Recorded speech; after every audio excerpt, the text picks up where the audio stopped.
Hello and welcome to the latest edition of Chilling With. My name is Tom Gaymor, as you know, and I'm delighted to say that today we're joined by 22-year-old James Baldwin, who has taken the world of esports, gaming, and now the real world of racing by storm. And it's fair to say, I think I elaborated on this before we went live, James, you are more successful than the majority of racing drivers put together now. Your journey has been quite incredible.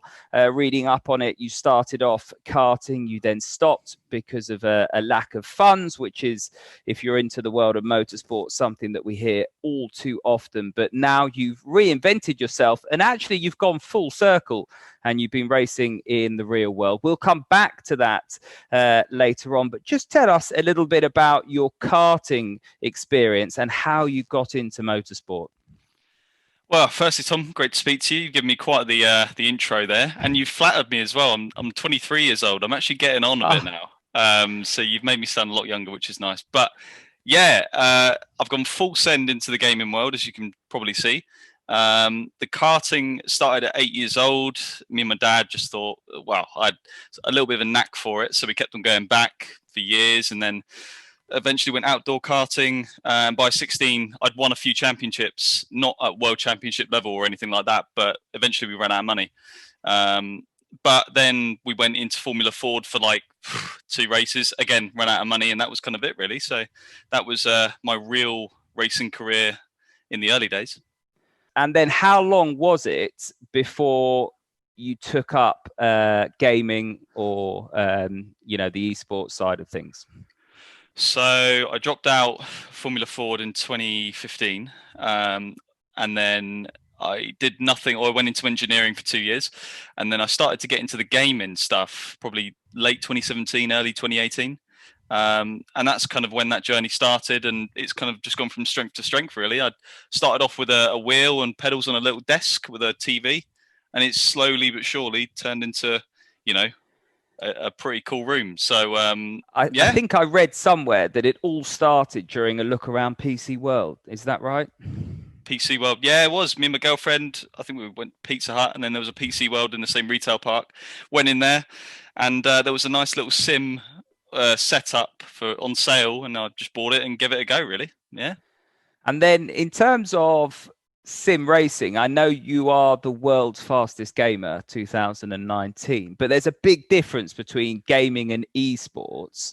And obviously Yes. with your karting and your Formula Ford experience, did you initially make the comparison between those two, or was it a bit of fun and what went from gaming then evolved into esports, or how did that work out? It strictly turned from me doing a hobby, me trying to fill that void of not racing in real life anymore, to getting serious pretty much in the space of a month. I did a competition on Project Cars 2. Didn't know what it was, if it was, meaningful or anything like that. But a month later, I did really well and won $4,000. So I was like, oh my God, like this has turned from a hobby into a potential career path. It wasn't a career path at the time, but I tried to make it so over the next year or whatever. And eventually it was feasible to go full time and do it. So yeah, there's many a young racing driver who I've worked with that would love the opportunity to win £4,000. There you go. You, as I said, already more. But again, one of those things, like I didn't fully believe I'd won it until it was in the account. So I think I waited 6 months before it actually went into my account. But yeah, I mean, it was great. And then you went from winning, and we will cover your successes in between, but you went from winning £4,000 to $1 million. How does that compete, and how did you go about doing that? I know it was through the world's fastest gaming competition. Were you invited to that, or did you enter that? Yeah, so 10 people were in it. 8 were invited, 2 qualified. I was invited from winning previous competitions in 2019. And you're right. I mean, that's quite a step up, isn't it, when you put it like that? $4,000 to $1 million. It's not like $1 million in like a sack of cash. It was a drive, which is arguably even better because that's the dream of mine, and So the you journey I wanted to go on. weren't off to Barbados with a pina colada? No. If only, mate. If only. But no, it was good. It was good. And again, just one thing led to another. It's just crazy how all this stuff's happened in a very short period of time. So that competition itself, that was West Coast of California, Laguna Seca, that took place. Was that the first time that you'd done any sort of international motorsports? I know you'd been involved in the esports side of things, but this was a collaboration of different tests, wasn't it? So it wasn't just the esports stuff. You had to do fitness stuff. You had to do real world driving, all kinds of different things to win that prize. So effectively, yeah, there was a series of tests to find who would be the best racing driver out of the 10 of us. And there was the majority of it, if I'm being honest, was based who was quickest in the real car, who improved the most in the real car. Then there was the simulator test, again, very important, who can, deliver qualifying and race results under pressure. The media training stuff, who could represent a brand the best. And then obviously the fitness test, you need to be fit to drive a car in the real world. So fortunately, at the end of the 2 weeks, I was deemed that person. It was close, especially with the 4 finalists at the end, me, Seb, Max and Mitchell. All very, very high profile sim races on iRacing. So to beat them, it took a lot. And, I'm 39 now, but I go back to my career. My career, albeit very short, started with a similar opportunity. I went to Le Mans, and it was a 2-day competition where essentially they'd whittle down a whole host of kart drivers, and we'd find the quickest 2, and you'd win a year's funded drive in Formula Renault out in Europe. Right. But it was a challenging time. So you work for so long to get your opportunity, your moment, and what's at stake at the other end, and it is make or break. I mean, how did you cope with that pressure? You are aware of what's on the other line. It was made aware that whoever won would win the competition and win a year's racing in GTs. Big things, that's a big thing to go and win. But the thing is, when you're there and you're doing it, you can't think about that. It's not as if I'm struggling to motivate myself, so I don't need to use that to motivate myself. It's kind of the other end of the scale. I need to just forget that's the prize, because if I just think about that, that's when you start making mistakes when it matters. We see young drivers following in your footsteps rather than, say, my footsteps or the footsteps of drivers like Lewis Hamilton, for example, because that opportunity isn't for everyone. Whereas sim racing, it's much more of a level playing field in terms of opportunity.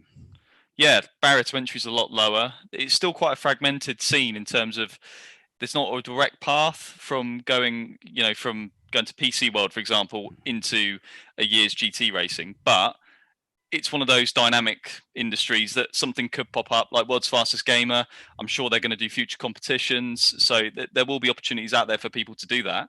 And it's just so much more feasible. And I know firsthand, firsthand, that motorsport is so cutthroat in terms of if you don't have budget, you're not going to make it unless you get very, very fortunate.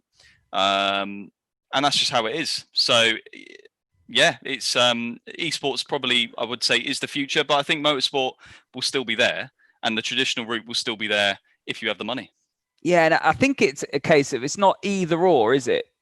But I think no. I think both will complement each other. Hopefully, and I think that's the smartest thing to do. I like the idea of opening up that barrier to entry.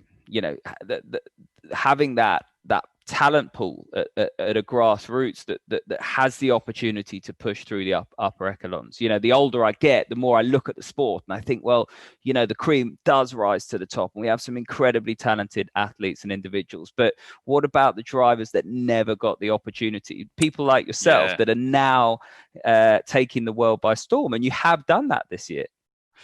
Mate, I think I've done as good as I can this year, and it's gone pretty well. But there are so many drivers in esports that haven't had the opportunity who are massively talented. Yeah. And to go into F1 esports, for example, and try and win on that, it's near on impossible. I mean, some of these guys are just absolutely insane. So I think you'll see a lot more of, say, me, but probably better versions, should we say, in the next 5 or 10 years come through the ranks of motorsport. And going back to to that comparison, how good the drivers are. I mean, I cannot literally even dream of coming within about 5 seconds of any of you drive. Now, I know I'm 39 and past it. I've got a few grey hairs, but I mean, it's just embarrassing. I mean, I just can't get anywhere near any of you. And then you have the big names that you've watched on TV that are winning those blue ribbon races. Mike's a world champion this year in world endurance, and they just can't get anywhere near you on the. It's funny, but it's not always the case though. Cause, with Veloce this year at Virtual Le Mans, we had Gasly in one of the cars, and mate, like I'm telling you, the rate in the race practice, he was right with us. Yeah. So I mean, got that. I mean, Mike's a bit older than Gasly, but you have got that sort of handful, and we all know who they are that are really, really impressive. Yeah. Jenson Button as well. Yeah. I think really quick on the sim. Michael O'Brien, my teammate in British GT this year, a matter of 1 or 2 tenths off. Which if they put the hours I put in, who knows? They might be on it. Yeah, or 5 seconds in my case. Well, I don't see a simulator in the background, mate. So that's probably where you've gone wrong. Yeah, just the wine and a lamp here. So yeah, I don't think that the better half would allow me to have a simulator. That's my excuse. So going back to this year, so 2019, a year of unrivaled success. You won the 24-hour Le Mans Esports Series, Playseat SMSR Championship Series champion. You won the E-Rock Esports Race of Champions, and I'm reading off a list here because there is just so much success. So many words, yeah. And then you move into the reality this year, and you win on debut. There's me saying, I can't get it near you on the sim world, and you come into the real world and then win on debut around the circuit as challenging as Alton Park as well. Yeah, that was tough. Not gonna lie. To even my main concern at Alton was just putting it in the barrier because it's so it's fine margins. It's like I think the mini Nordschleife, as someone called it.